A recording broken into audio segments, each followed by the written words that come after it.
Madam Speaker, a few weeks ago, just off of this floor, I said that a dark cloud was descending upon this body.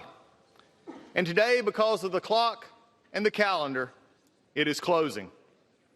It is amazing to me what I just heard from the Majority Leader, that Mr. Schiff and Mr. Nadler presented a compelling case for impeachment.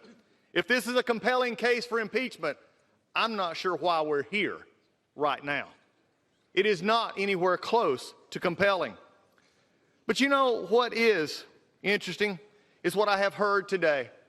The Majority Leader just spoke and said that if the President was given every opportunity to come prove his innocence, I tell you what, Madam Speaker, let me have just a few minutes, stop the clock, and let me go around to the press corps and to everybody here, and I'm going to accuse you of something. You did it. You did it. You did it. You did it. Now prove it's wrong. You did it. Guess what?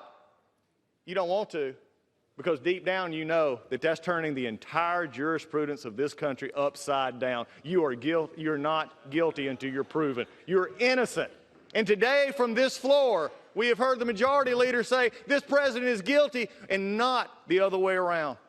He is innocent, and these come nowhere close to proving it. But what is left of this body? Let's have an honest conversation, Madam Speaker. What we have found over the past few weeks is it is okay for the majority to tear down a foreign leader because they can't make their case. They've called him a liar or weak or worse, or as it was called in the committee, even looked like a battered wife. It is below the dignity of this body and this majority to tear down a foreign leader because they can't make their case against this one. We have broken rules in this House, even to this moment.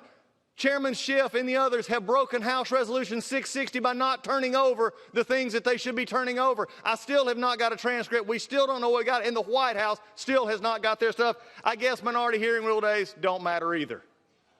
You see, there is a problem here because we're going to vote this tonight while breaking the rules. What a shameful incident.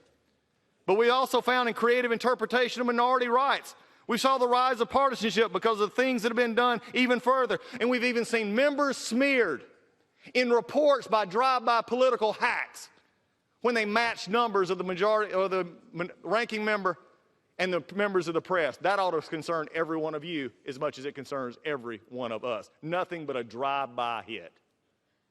But you know something? This Majority Leader also just said, wherever law ends, tyranny begins.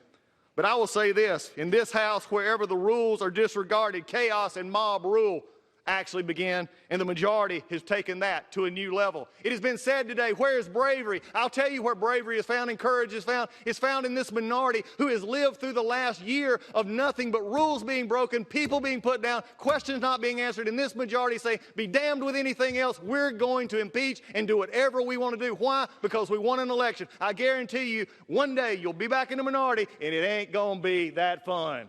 Because when you look at it, when you actually trash the rules of this House, you ought to really look at what did you gain at the end by trashing the institution you claim to love. That's the things we found out so far. But you know, they're really careful of saying, oh, you want to deal in process and process. As I said last night in the Rules Committee where they didn't want to listen, I'll win on process and I will win on facts because we have the truth on our side. Let me remind you that here's what the process actually says. There was no pressure. Look at the call. President Zelensky, President Trump, no pressure. There was no conditionality. There was nothing done to get the aid, and the aid actually came. There were 5 meetings. But when you look at it right now, none of which matter, because right now the dark cloud is descending upon this House. And I am fearful, Madam Speaker. When I look out in that abyss, I don't know what I see, but I tell you what I do see. I see coming off a president who will put his head down even through this sham impeachment, and he will do his job. He will put the American people first. He will tell them that I care about you. He will still put the economy first, and he will make sure this country stands strong. That's what I see in this abyss. That's where we're going.